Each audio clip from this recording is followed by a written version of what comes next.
Assalamualaikum, this is Abdurrahman. Welcome again our YouTube channel Guru of MCQs. अॼु जो असांजो topic आहे त ड्रामा निगार ऐं नावल निगार मुख़्तलिफ़ असांजा मशहूर ड्रामा निगार ऐं नावल निगार आहिनि जंहिं मुख़्तलिफ़ किताब लिखिया आहिनि त उन जे बारे में असां डिस्कस कंदासीं। त अदबी आइनो जेको आहे लेखराज अज़ीज़ साहबु लिखियो आहे ऐं ज़ेबुल निसा जेको आहे मोहम्मद सिद्दीक़ मुसाफ़िर साहबु लिखियो आहे।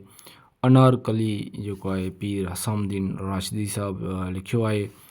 नीम तबीब ख़तरा जान, नीम तबीब ख़तरा जान हिकिड़ो ड्रामो आहे जेको मिर्ज़ा कलीज बेग साहब जो लिखियलु आहे। ॿियो असांजो आहे हुस्ना दिलदार, इहो बि हिकिड़ो ड्रामो आहे जेको मिर्ज़ा कलीज बेग साहब जो लिखियलु आहे। नादिर शाह, इहो बि हिकिड़ो ड्रामो आहे, इहो बि मिर्ज़ा कलीज बेग साहब जो लिखियलु आहे। ॿियो असांजो ड्रामो आहे त नूर जहान ऐं जहांगीर, इहो बि हिकिड़ो ड्रामो आहे जेको मिर्ज़ा कलीज बेग साहब जो लिखियलु आहे। इंक्वायरी ऑफिसर, इहो बि हिकिड़ो ड्रामो आहे जेको मिर्ज़ा कलीज बेग साहब जो लिखियलु आहे। ॿियो आहे बकावली, इहो बि हिकिड़ो ड्रामो आहे जेको मिर्ज़ा कलीज बेग साहब लिखियो आहे। ॿियो असांजो आहे त लीला मजनू, इहो बि हिकिड़ो ड्रामो आहे त इहो बि मिर्ज़ा कलीज बेग साहबु लिखियो आहे। ख़ुर्शीद, इहो बि ड्रामो आहे जेको मिर्ज़ा कलीज बेग साहब जो लिखियलु आहे। ॿियो बि आहे शाह एलिया, इहो बि ड्रामो आहे जेको मिर्ज़ा कलीज बेग साहब जो लिखियलु आहे। गुलज़ार ऐं गुलनार, इहो बि हिकिड़ो ड्रामो आहे जेको मिर्ज़ा लिखियो आहे। या अहिड़े हिसाब सां बि सवाल ईंदा आहिनि त लीला मजनू जेको आहे मिर्ज़ा कलीज बेग जो लिखियलु आहे त इहो छाजो मजमू आहे, ड्रामे जो आहे, कहाणी आहे या शाइरी जो मजमू आहे। त अहिड़े हिसाब सां बि तव्हांखे यादि रखिणो पवंदो। ॿियो असांजो आहे त हरकत मां बरकत, इहो हिकिड़ो ड्रामो आहे, इहो बि मिर्ज़ा कलीज बेग साहब जो लिखियलु आहे। नेकी ऐं बदी, इहो बि मिर्ज़ा कलीज बेग साहब जो ड्रामो लिखियलु हुया। इहे हुया 8-10 ड्रामा। हाणे असां ॿियो ड्रामो आहे त उमर ऐं मारवी, जेको आहे इहो लालचंद अमरॾिनो साहबु लिखियो आहे।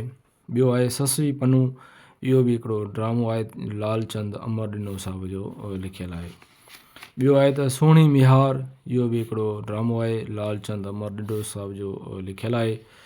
ॿियो आहे क़िस्मत, इहो बि ड्रामो आहे त इहो मंघाराम मलकाणी साहब जो लिखियलु आहे। मूमल राणो ड्रामो आहे, इहो लिखियलु आहे खानचंद दरियाणी साहब जो लिखियलु आहे। बुख जो शिकार, इहो बि ड्रामो आहे, इहो खानचंद दरियाणी साहब जो लिखियलु आहे। बदनसीब थरी, इहो ड्रामो आहे, मशहूरु ड्रामो आहे, मोहम्मद इस्माइल अरसाणी साहब जो इहो लिखियलु आहे।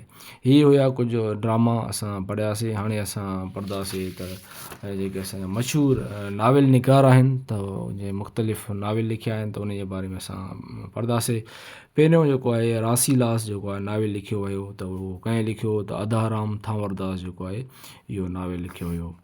ॿियो आहे तलसम, इहो आहे बोलचंद कोडूमल जगतियाणी जेको आहे इहो नावल लिखियो।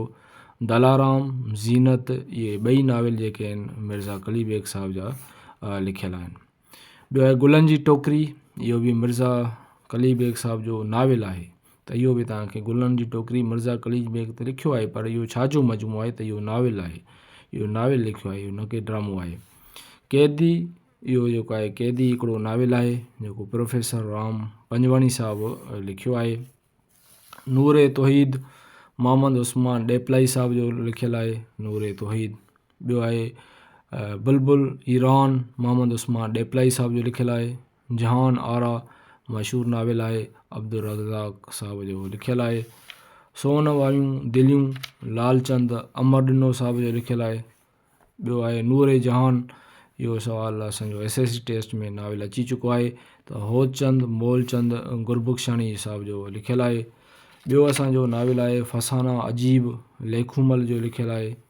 ॿियो असांजो आहे वांदकाईअ जी विंदर, बोलचंद कोडूमल जो लिखियलु आहे। ॿियो आहे गुमराह दोस्त, मोहम्मद उस्मान डेपलाई साहब जो नावल लिखियलु आहे। सिंधी तलवार, महवरदास कोडूमल जी साहब जो इहो नावल लिखियलु आहे। असांजो ॿियो नावल आहे त शर्मिला, इहो राम पंजवाणी साहब जो नावल लिखियलु आहे। ॿियो आहे ग़रीबनि जो विरसो, नारायणदास बंबाणी साहब जो इहो नावेल लिखियलु आहे। हुसन जी हार इहो हकीमुल्ला बख़्श साहब जो लिखियलु आहे।